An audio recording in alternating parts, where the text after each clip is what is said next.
had a lot of practice with the system, volunteering my time in a school that uses that curriculum in Kumasi. That was even way before I got married. Sometimes you feel so stressed. Sometimes you feel, am I going to make it? You can't really predict the future. So if you are not very focused and determined to get it done, you may back off along the line. I mean, just encouraging them, because you see, when you're going through a process of transforming, it's hard. It's like there's an old you competing with a new you. It's hard for a lot of people, and this is why they give up. The differences of our upbringing can play a huge role and can become the reason why we have conflict. So I told them that if you don't employ me, how do I get the experience that I need to survive in the industry? And they were shocked. On life's journey, not everyone is meant to be with you on that journey. Be a part of She Inspires this and every Wednesday on the I Am Drive on Sunny 88.7 FM, 8:30 a.m. and live on Facebook same time. Also join in on Sunny TV every Wednesday at 8:30 a.m. She Inspires is proudly brought to you by She Inspires. Welcome to She Inspires. Today we are coming your way from House of Ivana, the boudoir. I'm sitting right here next to the fashion designer and stylist Ivana Annan. We're going to have an interesting conversation with her. And as a stylist, I'm hoping midway through this interview, she's going to style me and we can have a feel of what she does with women who walk into House of Ivana. Ivana, it's so great to have you on She Inspires. And you look like the stylist you are. Thank you. We know more about Ivana, the fashion designer, the stylist, for anyone who follows you. We know you as the woman who's designed garments for the Miss Ghanas, the Miss Universe, Miss Malaika. You've done international ones as well, Miss Italy. I could go on and on and on, but today we want to appreciate who Ivana was growing up and the journey to becoming the Ivana we see now. Oh goodness, I am a daughter of Zion. I am a seed of Abraham. I am Ivana Annan's daughter. I am on earth representing beauty to adorn the earth. To me, I'm an artist. That's who I am. When it comes to your work as an artist, as a stylist, I want to know, would you say it's a gift God gave you, or Yes, you went it's to a school gift. to learn these No, things? I started styling at a young age. Let's talk about that. Your first styling experience, how it started. My mother owned a beauty parlor in Asylum Down. If you know Mango Street Avenue, my mom had a beauty parlor there. But my mother's beauty parlor had all these amazing women coming in. Who are some of these amazing women you'd see coming Oh my at God. age 14? And I would say the Quays, the Amagashis. If anyone lived in Asylum, these women were put together. Joyce Ayi. We all lived in the same neighborhood, and then the Indians on one side. And I mean, it was a very, very amazing. It was a beautiful setting. The way she put the place together, the women come in, but it wasn't more of a. They dressed themselves in a very elegant way, put together. It wasn't today's woman putting so many things on her. No, it wasn't that. We're trying to do too much.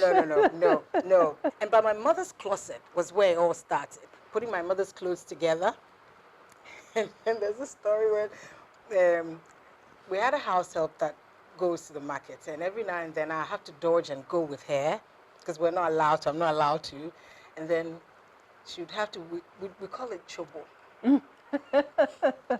So we have to get some money or something so we can buy earrings or something. And then I will bring it back into my bedroom. Okay. And then dismantle it and then put it together.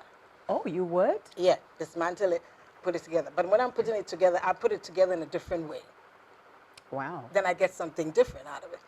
But I loved style because it was all around me. So growing up, my mother's a very elegant woman. So she taught us how to sit, how to eat, and all that. But then fashion and style just happened. I just say it was just in me. When did you say, I think this 14. is me and I'm going to lift this? It's like 14 was when because I started working with hair, because there was perfume, there's scents there, there's makeup. These women come for everything there. So you're living in that world. So, but then my father always bought us chiffon fabric, so that we had a woman that made it for us. So they'll make these beautiful dresses for us, and I loved the chiffon. So that's where my love for chiffon comes from. The fluidity, the softness, the elegance in chiffon. And I started putting my own clothes together. So I styled them, and I styled my little sister, and then How many siblings do you we're have? 4. 4. Are you the first? Yes. Okay. So I style them, and then we step out. And so we do You that. step out in style. I said we You step want out, to add we that. do that. We go to church, and we spend most of our time there. And then it started in school. So I'll do the same for most of my friends in school. And I realized Which my mom, level of education? that was in secondary school. Which secondary school were you? I went to Holy Trinity. Wow. Goodness, mass every morning.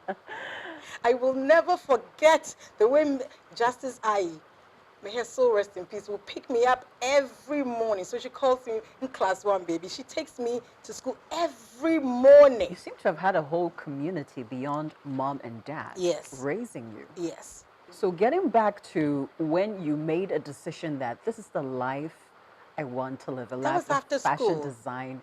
It just happened because I was in the art school, and I was almost done. And what happened was I used to model. Don't forget that I used to model. But it was Benaifa's fashion show, and I was Who's Benaifa? an English fashion designer Okay. based in London, and she was in Ghana. So she had a couple of fashion shows coming up, and I was working on them. And I remember sitting down, taking a paper and pen and drawing, and the daughter came to me, and I drew a dress for her. She took it back to her, and then she said, I want to work with you Monday. I want to see you here on Monday. I'm like, I'm almost done with school. How am I going to do this? She said, I want you here on Monday. Recently, when she came to Ghana, I remember saying to her, look at what you made.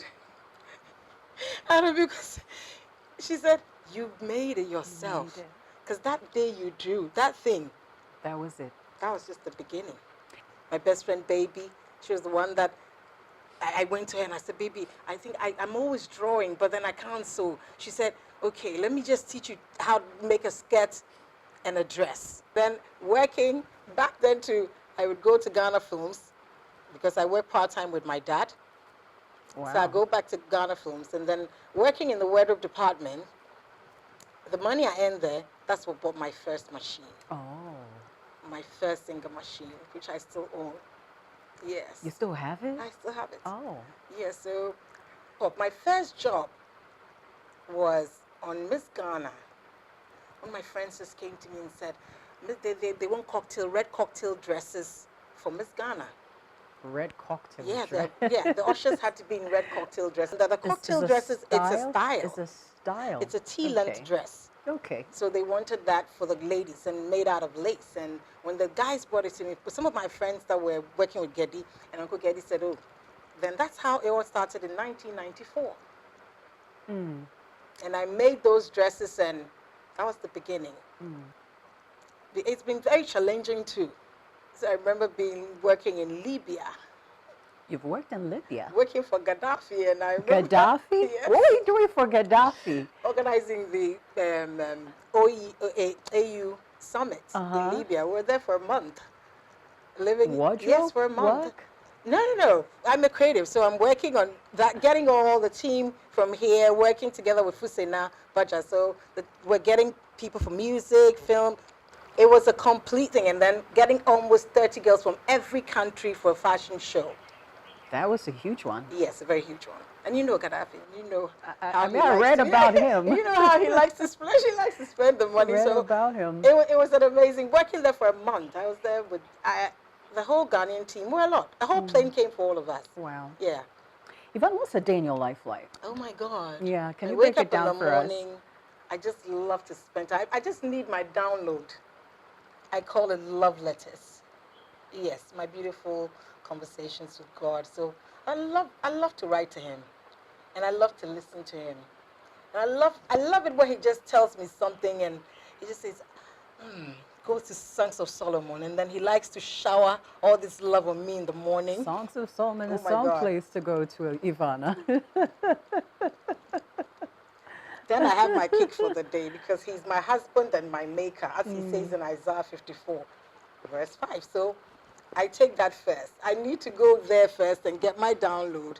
And then when I'm done, I just start the day with pieces. Like I paint with fabric. As an artist, I paint with fabric. So I pick up a color, and then you see us moving from color to accessories, building. We can start with this gold piece and end up probably with chiffon, and then put things together. The next minute, we've created something beautiful. Ivana, what makes you describe a woman as elegant, or will make you say, this woman has style? Elegance is just refinement, grace, the way and manner you present yourself for a thing. And when it comes to style, it's basically the same. The style comes from within. They both come from within, the innate. Elegance is an attitude. Okay. It's a mindset. As a man thinketh, so is he. But with women, I think elegance allows our femininity to bloom, to blossom. We just step out, we just come out. Elegance allows us to just flow, and we showcase all that we are from within. The inner values, your inner elegance, your inner, what I always call them, when we're having our coaching sessions, I say, let me see your inner glow today. I'm not seeing it, meaning You got to break something out. Thank you. It's right in there. Bitterness is there. Something is there taking away the glow. Something is there. Something is sitting on Unforgiveness. something. You've got to bring, yeah. Let's talk about today's young woman.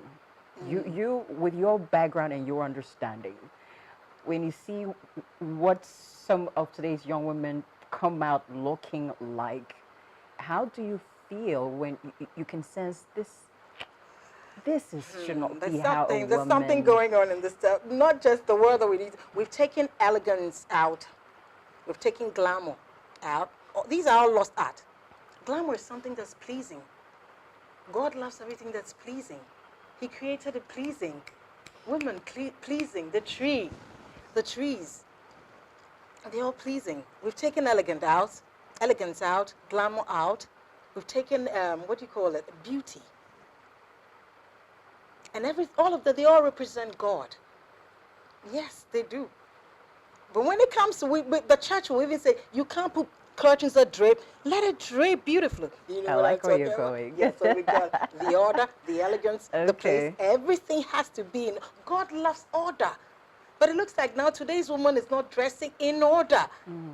She doesn't understand what. Yes, I call it the Christmas tree dressing.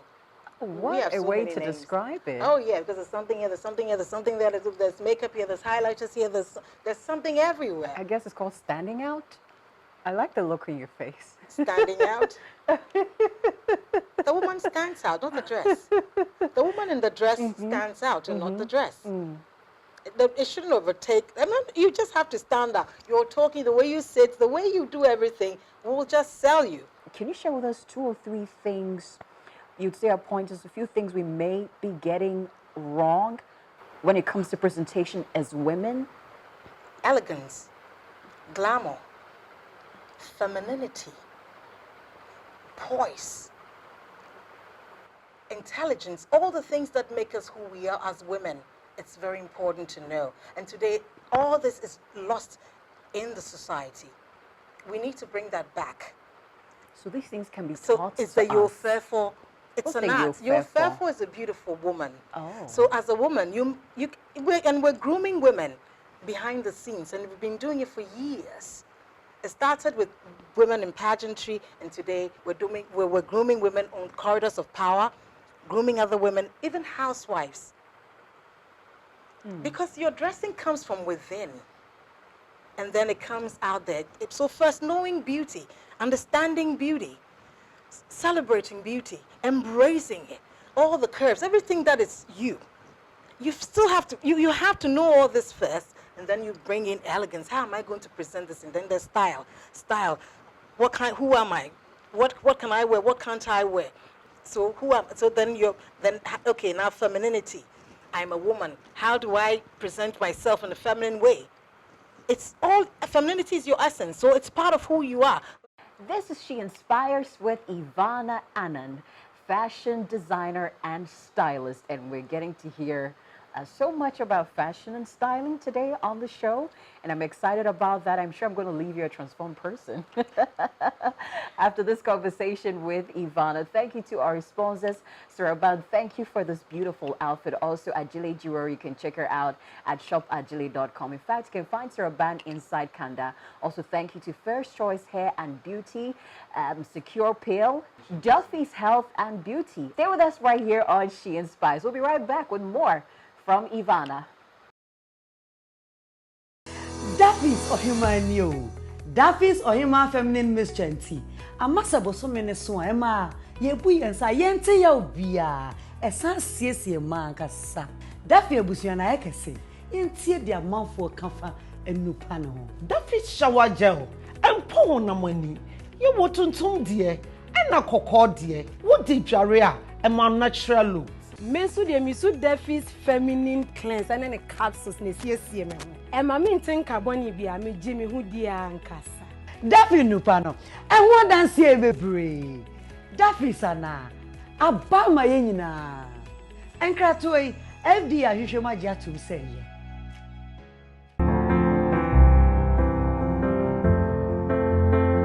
Elegance, comfort, pristine, relaxing.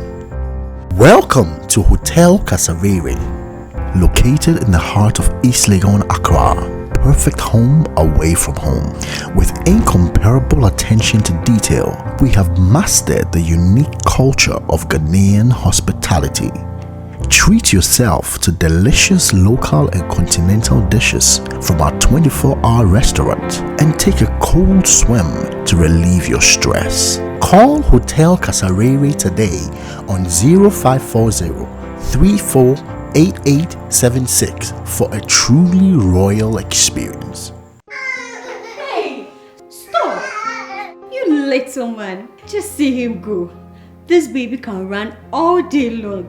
I wonder what I would do if there were two of him. I am very happy I decided to wait before having another child. Luckily, I met a family planning advisor at a salon who gave me great advice. I also claimed the Advantage Secure Gifts. Now I can space the birth of my children as I want. With Secure, I decide. This advertisement has been vetted and approved by the FDA. Oh, finally, the week is ending. So, Akosia, what are your plans for the weekend? You know my Saturdays, they are spent at First Choice Hair and Beauty Salon. It is almost like a family hangout. I can get my hair done together with my daughter, while my husband gets that classy grooming that makes him look so fine. Have you know that?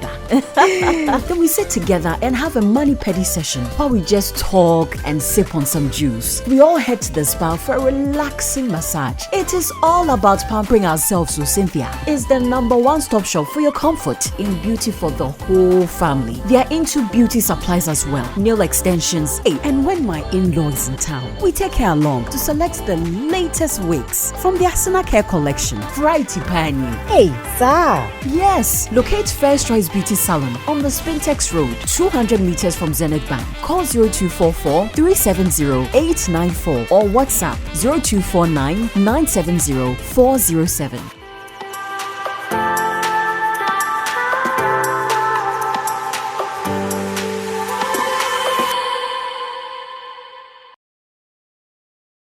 Welcome back from the break. This is She Inspires. My name is Jessica Dankwa, and today we are with fashion designer and stylist Ivana Annan. Ivana, you've had quite a wonderful life journey working with great minds and great people. The Lord has put you on great platforms, and I have heard that, you know, we all have the point where we get hard hit. Yeah. And you've been hard hit by life. And I want you to tell us about this time in your life when you discovered there's a tumor in your body. Take us back to that moment. And life happened. Life happened. It happened. And that my mom came visiting. She was just sitting down with me, and then her face started twitching. So I rushed her to the hospital.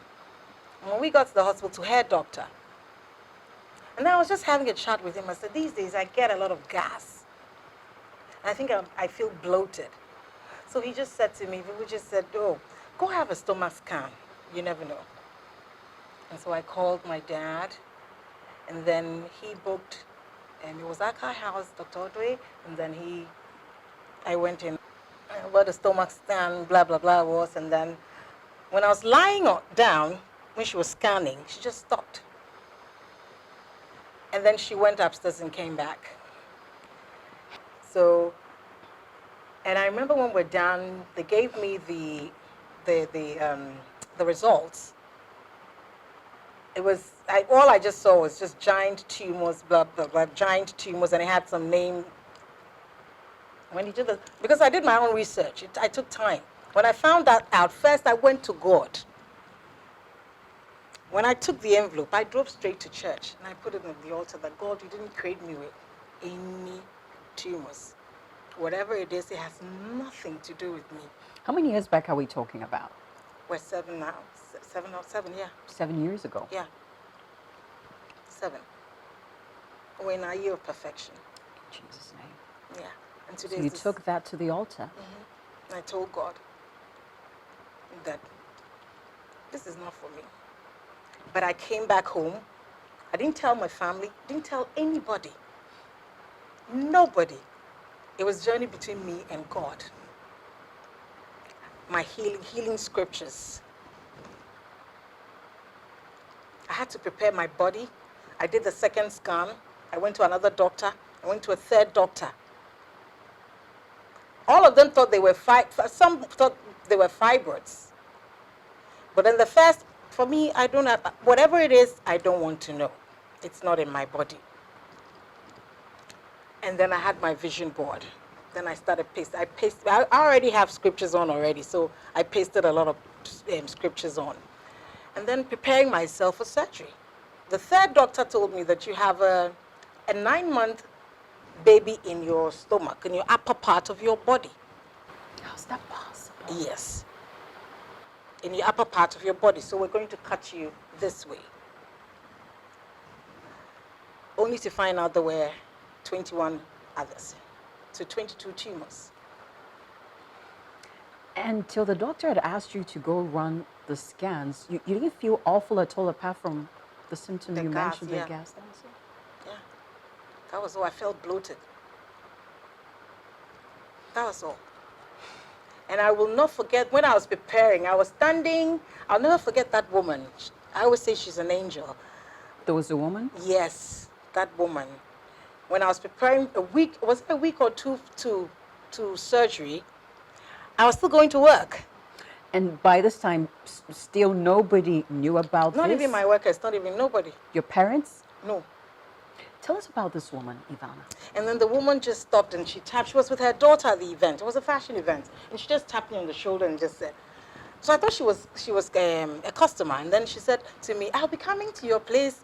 Give me a card. And I took the card. And I gave her the card. And then she just said to me, there is a man coming.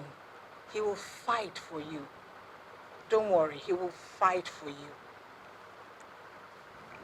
That was the last doctor. I was rushed, the last doctor, because I didn't know him, and he didn't know me. I was at Nanajua Window's birthday party. It was her birthday. And I remember asking her daughter a few other things. I said, bring me tea. I don't feel too good. So I was just sitting down. I was just sitting down. And then later, I realized I was going deep into my body, as I was just sinking into my body. And then I just lay down on the cushion, and when they called me to go give, was it Thanksgiving or speech or something? I don't even remember. And then the next minute, I was in the hospital. And that's how the last doctor came in. And he said, everything, they'll fly her, she has to go abroad, the way, the positioning where it was. He said, I will do it in Ghana. I will create a team and I will do it here. So I had to prepare my mind, my heart, my body. It took me a whole year. And when the day of the surgery came? I remember when I was lying down that I had to go at 6, but around 4, almost morning, 4 or 5, then something started moving in my body. I've been told I will be cut here. When we got to the hospital, the doctor says, now we'll cut you from here. Recently I asked him, I said, why did you say here and then you did here? And then my doctor said to me, I looked at you and said, I can't destroy this body like that. Because it was stuck in the upper part of my body, and anytime they'll rush me, I'll be home. Throughout the year, I was being rushed every now and then. I'll just be there, and then I'm just going. And I had a neighbor that knew. He was the only person that knew. Belon, God bless you. The first time it happened, nobody was home, because this means security. So they knew something was up with Ivana, but they didn't know exactly what it was. No, I didn't know. Nobody knows. But him, I always made sure, because something happened. That day was very serious, that particular day. And when I was going to hospital, I couldn't even drive. So a whole year of preparing for surgery, your family doesn't know what's going on with you, and you get to the hospital, like what's running through your mind? I'm going you have into 22 tumors. Yeah, I knew God would do something, but I didn't know. It was not exactly in my, no, it's not in my power to, no. So for me, it's into the unknown. True. The day of the surgery, we get there, I got the woman next to me, oh goodness, she made me afraid. She killed all the confidence I'd gathered for 1 year. For 1 year. She killed it all. I remember when she said, I'm not taking blood, oh. And I'm like, goodness, I suffered to get this blood. And I don't even want the blood in my system, because I said I was taking communion. So I made the church come over, and then every day they give me communion, because I said I'm not taking blood, somebody's blood. But what I went through to get the blood made me know that God's hand was in it. When I got to the hospital, 37, because I'm an A negative, so it's very rare to get our blood. And when I got there, it was they said there's no blood. I'm like, it's urgent, we need it tomorrow. They said there's no blood. And then I saw my cousin, she works there, and then she said, I can do something for you, but if you can get people to donate blood. And I'm like, how are we going to get people right now? And then she says, okay, then I have some boys that come and donate blood, and when they come, you just pay them. Okay, I said, okay. These boys turn up, and guess what? They are my old workers. Oh. So they get them, what are you doing here? I said, what are you also doing here? They're my old workers. Imagine if I'd done something bad. Yeah, you hadn't treated them right. And they donated the blood. I got them, and they gave me some from the hospital, and then they went in. But that day of surgery, goodness. And I remember very well when they were rolling me in. The nurse who had been treating me throughout the year, I mean, every day I'm rushed in, she's there. Two of them, Rahel and Grace.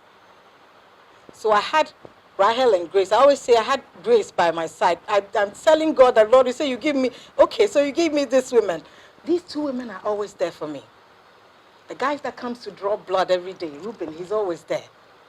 So people were planted. The doctor was just ready to go for the war. When you enter his office, I remember that day when he was looking out of the window at the theater, and he was crying. Recently I asked him, why were you crying? He said, there was so much pressure on me. I didn't even know what I was doing, but I just said, I will do it. I will do it.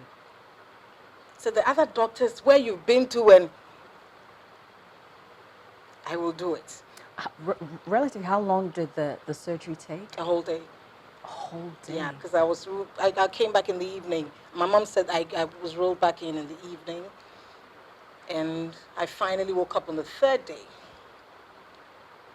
Because I went to a place, a very dark place. And that light that woke me up. It was that light that woke me up. There was a light you felt? Yes. And it makes me very emotional when I can.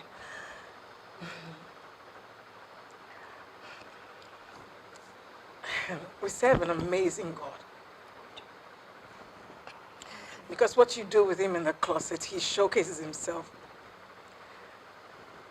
out there. I remember when,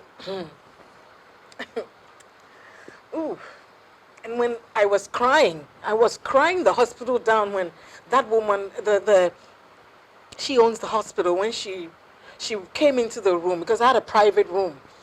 So where me and my mom could all live. And then when she came in, and she touched my hand, and she called me by my father has a nickname for me. And my father was dead a year before. And he called me, oh no, sorry, she actually tapped, she held my hand, and she called my nickname. And that was what calmed me down. And I remember hearing my mother saying, your father is gone, let him go. And I don't know, I could hear it was just, but we serve an amazing God. Waking me up again and seeing life again, the light again. No, I couldn't walk. Now the healing, the whole thing is bringing you back home. I was home. I was rushed back again because one part of my body started swelling. Yeah, and that one, oh goodness, when they're sucking that out, no anesthesia. And my two girls, I almost broke Rahel's hand. I mean, it's from the pain. From the pain. It's just been amazing. The drugs, losing my hair. You lost your hair? Oh, yeah, because the drugs were so harsh. I mean, I take a cocktail every day. The cocktail is, they call antibiotics. My doctor calls it a cocktail. And it's a mixture of it's harsh, I think. I mean, it hits your heart. It just goes in there, and all you do, you can't even raise your hand to tap your heart. Ivana. The pain, there's just the pain. Sitting down again, you can't sit, you can't. My bile came through my mouth. Yes, I never had a gap, but today, this is it. And this gap is so beautiful. I remember the man telling me, you have a gap. I said, I've never had a gap. You've never had it. I know. The bile that came through my mouth, all the nurses were screaming, oh, she's going to lose her teeth. She's going to lose her teeth. You know when pregnant women, bile come out, oh. And my teeth was like glass, transparent. And I remember that day when my mom said, it's coming back. The animal is coming back. You're gaining it back. That was like in months, like 6 months after. It was like I was playing. Ivana, what does going through an experience like this do with your relationship with God? Because it takes you even further closer to him. And I remember what he always said to me, with love and kindness have I drawn you, with my everlasting love. And that's what I held on. Has he drawn me? He came close, he drew me. Know what my father taught me, my father made God alive in his home. My mother nurtured it. For them, that's them. But God, that word he said to me, the hills will crumble, the mountains will crumble. My love for you is forever. So it's not about anything. It's not about the fashion, everything. It's just about that. If it's just me and him, I'm good to go. And it's always been like that. And his love for me, this was just something he said to me when I was a girl. So that's what I drew on. Songs of Solomon, he will come and I've brought you to my banquet table, and my banner over you is love. So for me, it's a love story. There's really nobody that can be there for us like God is there and can be there Yes, for us. no. These women in the hospital, I don't know them. Grace was pregnant, but she will stand till morning. She won't go home. I said, Grace, why won't you go? She said, Ma, you're not well. I remember when I was leaving, one of them, she said, now you're going home with a new woman, and you have to take good care of her. You know, you've had these tears on your face for a while, and for me, these tears show what God has brought you through. Whenever I'm talking to God, I cry. Me and him, we do that. So yeah. I cry. But the healing process is where the magic is. Take us the there. Healing process. When we came back home, now I don't see fashion and everything. Rooms are locked. I don't wear all the things I wear. I'm not at work. I'm not creating. I'm there. And I didn't remember anything. You lost your memory? Yes, they said it was. They said it wasn't. It was temporary. Temporal.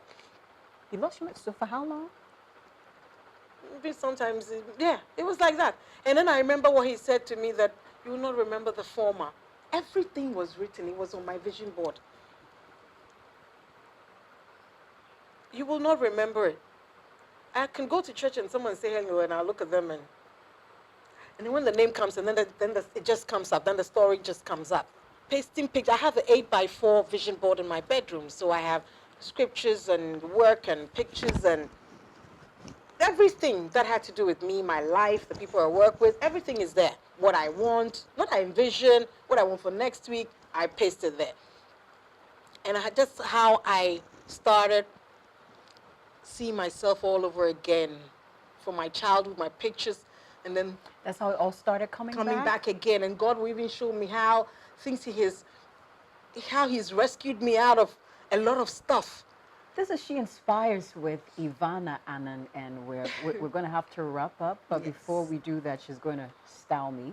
And while she does that, I want her to share with us the opportunity she has available for women out there who want to be groomed to smell good before God.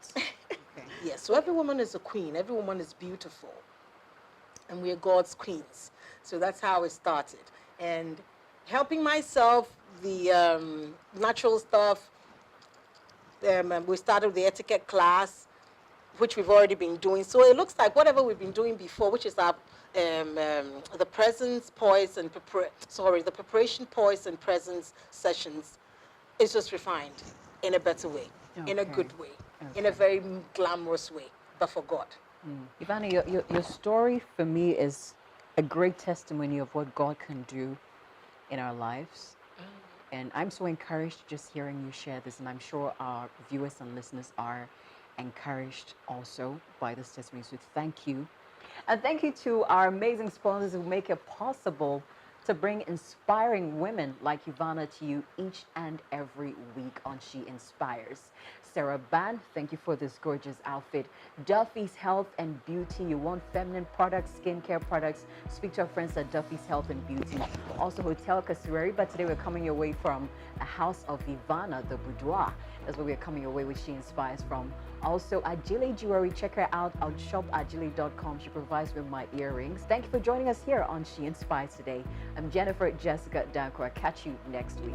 Bye-bye.